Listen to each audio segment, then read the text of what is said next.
Hi guys, and welcome back. In today's video, we're going to be talking about the top 9 most common SIBO root causes. And I don't need to tell you that if you know the root cause of your SIBO, that's going to put you a few steps closer to ultimately getting rid of SIBO and overcoming this rotten condition. Let's get started. Okay, but before we get started officially and start rattling off these 9 root causes, I wanted to preface the conversation with a little bit of backstory. So the way that SIBO is caused ends up being remarkably similar amongst these 9 root causes and some of the other ones that we're going to talk about in a subsequent video. And the way that you can think of it is that, remember, we have the digestive tract that I have outlined so beautifully here for us.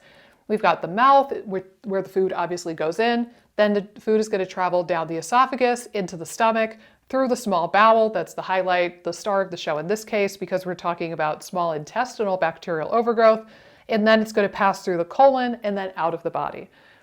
What happens with SIBO, we think, is that motility is disrupted. So the normal rhythm of bringing food into the mouth and then gradually moving it through the digestive tract, that gets disrupted. So your ability to move stuff through the system at an appropriate pace becomes compromised, and that's when you start to get buildup and stagnation of bacteria. So you can get SIBO because bacteria that normally reside in the small bowel start to become stagnant and overgrown, or you can get SIBO because the colonic microbiome starts to creep up a bit and get closer to the food end of the food tube, bada bing, bada boom. But ultimately, both of these causes of SIBO ends up being because of disrupted or poor motility. And one of the really key factors here is hinted because I drew a brain up here, which I normally don't. But remember that you have a nerve, the vagus nerve, the longest and arguably one of the most important nerves in the entire body. And on both sides, this vagus nerve is going to branch out and come down out of the brainstem, and it's going to run a lot of the show. So the vagus nerve is going to tell your stomach to make stomach acid. It's going to tell the motility to work. It's going to tell your gallbladder to eject. So on either side, we have the vagus nerve doing its thing, and that is one of the key points here for the motility conversation. So in the back of your mind, I want you to remember that that SIBO tends to be a disorder of poor motility first and foremost, and ultimately we're going to be talking about things that disrupt motility more often than not. The other thing is that we tend to focus, in 2022 certainly, we have tended to focus on the O in SIBO, the overgrowth, here and here, right? So you identify that, you say, oh, I have an overgrowth, and then we end up treating it like an infection, and we hyper-focus on the bad guys. But in actuality, now we're starting to see from research that the degree of the overgrowth doesn't really correlate with your symptom presentation. What does is the degree of the dysbiosis. And remember, if we imagine your microbiome normally being happy and balanced between good guys and bad guys, dysbiosis is just when the seesaw goes awry, and usually it goes both ways. So we have an increase in the bad guys and a decrease in the good guys. Both sides are relevant in the case of dysbiosis in the colon, and it turns out both sides are relevant for the conversation of SIBO. So you'll notice that some of these also can disrupt the microbiome and cause dysbiosis or imbalance rather than causing dysmotility. Now, with that being said, let's get into our first couple of these 9 SIBO root causes. And as promised, the first 3 really do a number on motility, as I said. The first being food poisoning, aka post-infectious IBS, or you could almost think of it as autoimmune SIBO. Because what ends up happening with this is that your immune system, rather than just attacking the bacteria and the bacterial toxin and then being done with that attack once the food poisoning and the bacteria has left your body, for some people, that food poisoning can cause the immune system to become perturbed or confused, however you want to look at it, and it launches an autoimmune attack against the nerves in your intestines that regulate motility. So it's SIBO of a dysmotility, autoimmune kind of nature. So that really boils down to, for these people then, that you need to treat the motility and enhance the motility, and also do all of the things that are good for autoimmunity. Reduce inflammation, make sure that you're nutritionally adequate, make sure you're managing your stress and your sleep, and all of that unglamorous crap becomes really important, because essentially, if you have this post-infectious type of SIBO, you basically have an autoimmune disease, and the infectious component of that disease is secondary to the autoimmunity. So that is the basic mechanism on that. Keep in mind, I have videos on all of these, by the way, either on this channel or on the IBS Freedom Podcast channel.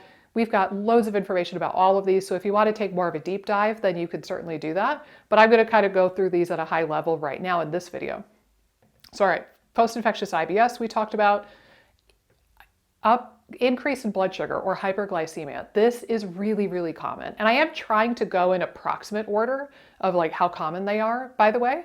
So if you don't think that number 1 is the case, then you can move on to number 2 and so forth. High blood sugar, hyperglycemia is so common. About 50% of people who are diagnosed with IBS have some degree of insulin resistance or high blood sugar, and some have overt diabetes. And they did a really interesting and deeply terrifying study with diabetics where they looked at the girth of the vagus nerve. Remember, the vagus nerve is coming down out of the brainstem, and that's the nerve that really regulates motility to a large degree. So what they did was they took a cross-section of this nerve that we're talking about, and they measured and they said, all right, how big around, or how big across rather, is this nerve? What is the girth of it? And they found that people with type 2 diabetes had about 50% of the girth of the vagus nerve. And if you remember how math works, that means that the total volume of the vagus nerve was actually much less than 50%. Anyway, I'm not going to get on a tangent with math, but the physical structure of the vagus nerve is reduced by over 50%. That's huge. That is so huge. You'd be hard pressed to do anything in your gut, let alone run motility and treat SIBO, if you have high blood sugar or diabetes or insulin resistance. So this becomes critically, critically important for people, particularly, again, about 50% of people with IBS, which we know overlaps with SIBO, have blood sugar problems. We have an entire episode about high blood sugar in the IBS Freedom Podcast. We have a whole nother episode about low blood sugar. But just know that your body really likes blood sugar to be pretty tightly regulated, and anything outside of that normal range starts to really take a toll on your nervous system, in particular your vagus nerve and your autonomic nervous system, which is critical for motility purposes. Now, this is going to work a little bit differently because it's not so much neurological per se, but low stomach acid is going to probably round out our top 3 most common root causes for SIBO. And the thing with stomach acid is, yes, this can happen from taking a PPI, so something like Prilosec or Nexium or omeprazole or Protonix. Those will all do the trick too, but there are a lot of people who have kind of subclinical low stomach acid or undiagnosed low stomach acid who don't realize it until they start getting the weird, oh, I can't digest my food and the food's sitting like a brick of lead in my stomach feeling, or SIBO or some other diagnosis. Keep in mind that the production of HCl, of stomach acid in your stomach, is very, very, very energy intensive. So if you are not consuming enough calories or carbs or protein, just getting enough energy to physically make that acid and pump it into the stomach becomes very difficult. Amy and I talked about this in an episode on the IBS Freedom Podcast also, that we have seen a lot of people who are HCl deficient, probably because they're iron deficient, and they're not getting adequate blood supply to fuel the mitochondria in those parietal cells in order to make the stomach acid and pump it into the stomach. So start thinking kind of big picture. Am I getting enough energy? Am I getting enough energy and oxygen delivery to the stomach in order to make stomach acid? And certainly if you've been on a PPI or some sort of acid suppressing drug, by all means, try to work your way off of that, but please be safe. It can be really difficult to get off of those things. You can get something called rebound acid reflux, which is much worse than the original symptoms. You might need to work with a trained healthcare professional and get off of that. And of note, if you're thinking about supplementing with betaine HCl, the supplement, to try to correct this, please exercise caution if you have gastritis or current symptoms of GERD. That can actually make you feel quite a bit worse, particularly with gastritis, if you don't take the time to heal the stomach and the stomach lining first before you move on to the betaine HCl.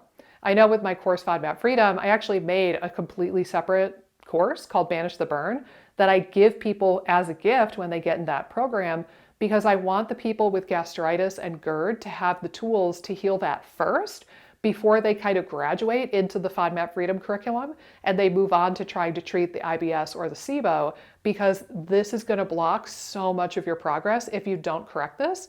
And a lot of the SIBO therapeutic agents that we would use, like ginger and peppermint, can really tick off your stomach if you're not careful. So make sure that you're doing this in the correct order. You might need to really heal the stomach lining and work on that first and foremost before you get to a point where you can take betaine HCl, and you might need to take the betaine HCl before you can actually heal the SIBO. So it's a very messy web and a domino kind of system, but it does end up working. It just takes a lot more diligence, and just be careful because this one can be one that's really squirrely if you have gastritis or current symptoms.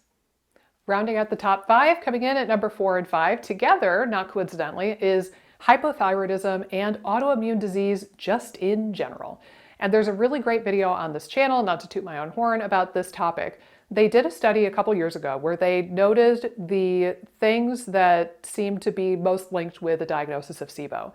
And what they said was that hypothyroidism was one of the strongest predictors of a SIBO diagnosis, but, dramatic pause, the thing that was the strongest predictor was not being currently hypothyroid, so like elevated TSH, but actually being hypothyroid and taking the prescription medications like levothyroxine or Synthroid. That was by far the strongest predictor. And there was a little bit of a kerfuffle in my world, my functional medicine space, where doctors were saying, drugs are bad, we knew it. And I went, hey, that's surprising and really curious. I wonder what the mechanism is.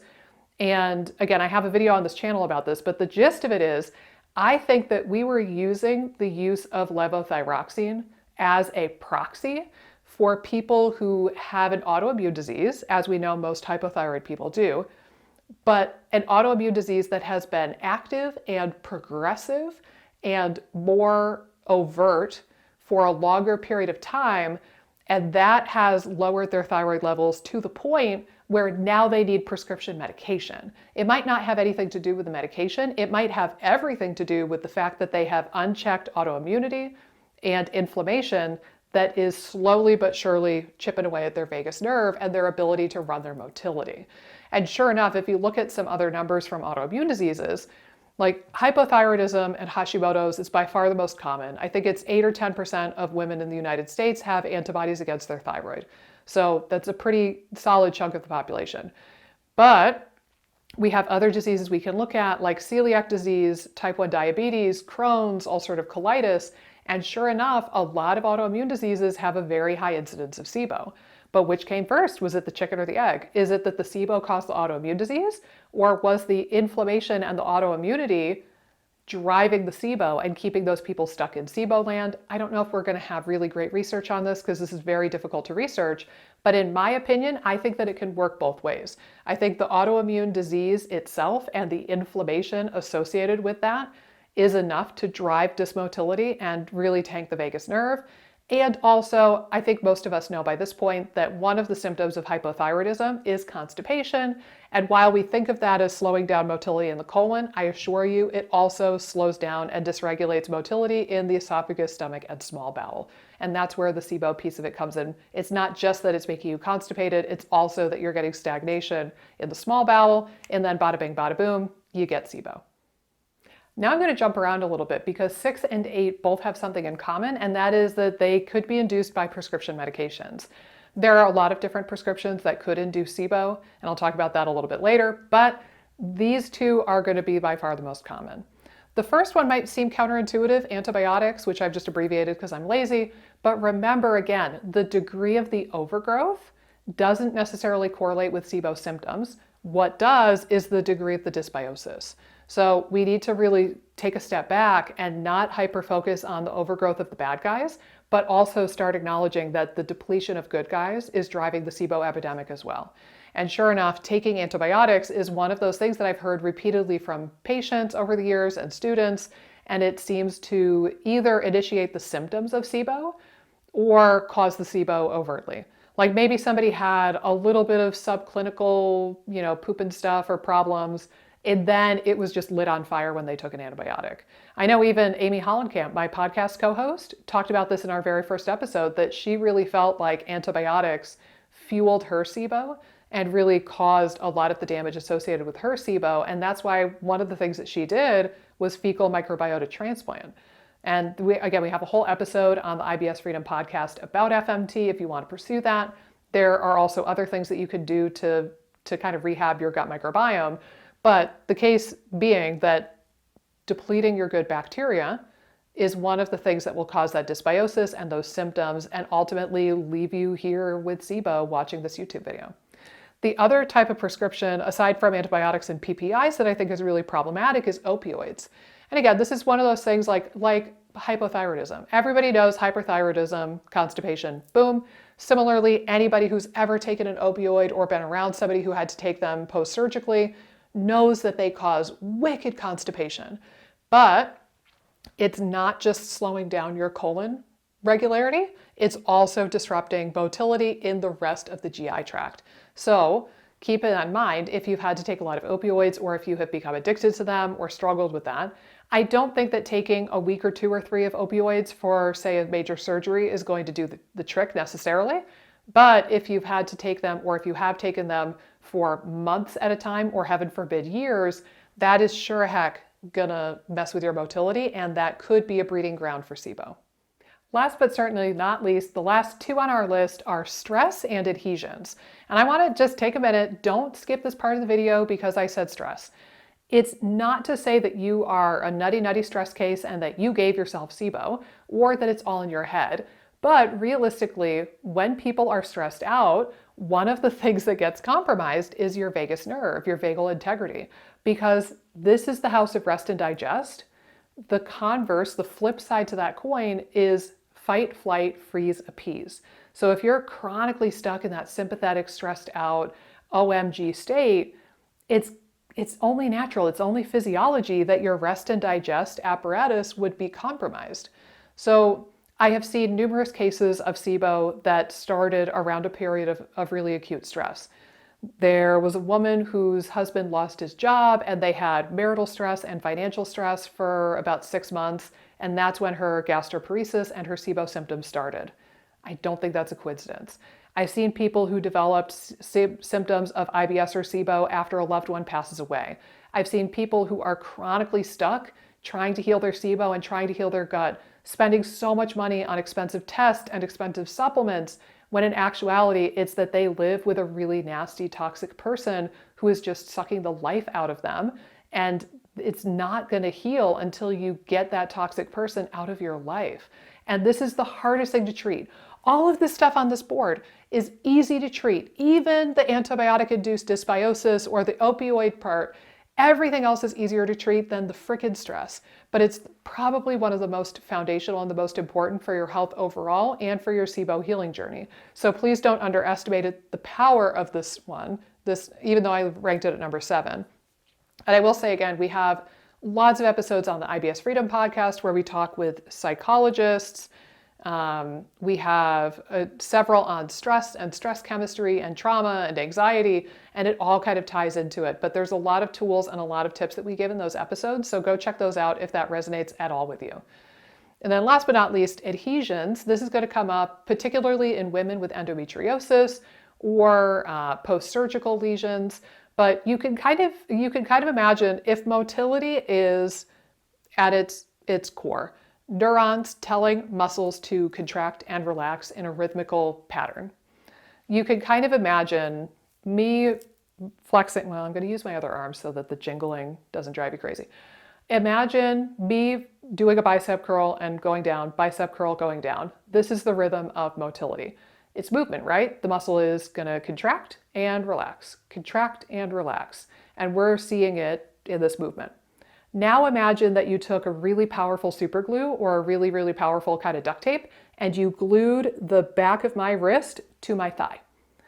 Now, no matter how strong I am, assuming that you used a really powerful super glue, I cannot facilitate that movement, and therefore I'm not going to move the contents of my gut in the way that it should. So adhesions cause tissues to stick together, and then you can't contract them. And then it's like you can do all of the meditation and all of the stuff for the vagus nerve you want, but it's physically restricted. Like the end result is not going to happen because the tissues are stuck together and glued together. And this is something where for women with endometriosis, maybe it's a matter of getting some of the endometrial lesions removed and having the laparoscopic surgery. We have a great episode on endo on the IBS Freedom podcast where we talked with a dietitian who has endometriosis herself, and she works with it clinically. So that's a great episode to check out.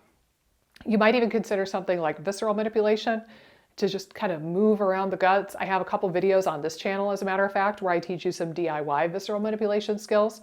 But the adhesion thing is, I think, barely making it into the top 9, but it did make this list, if nothing else, because endometriosis is so common that there's probably a fair number of women who struggle with this and have SIBO as a result of those adhesions. Hey guys, if you like this video, be sure to subscribe, ring the bell, click the like button, and leave a comment down below with the videos that you would like to see me do next. Doing all of those really helps support the channel and support my efforts in making as many videos as possible for you guys. Thanks so much, and I'll see you in the next video.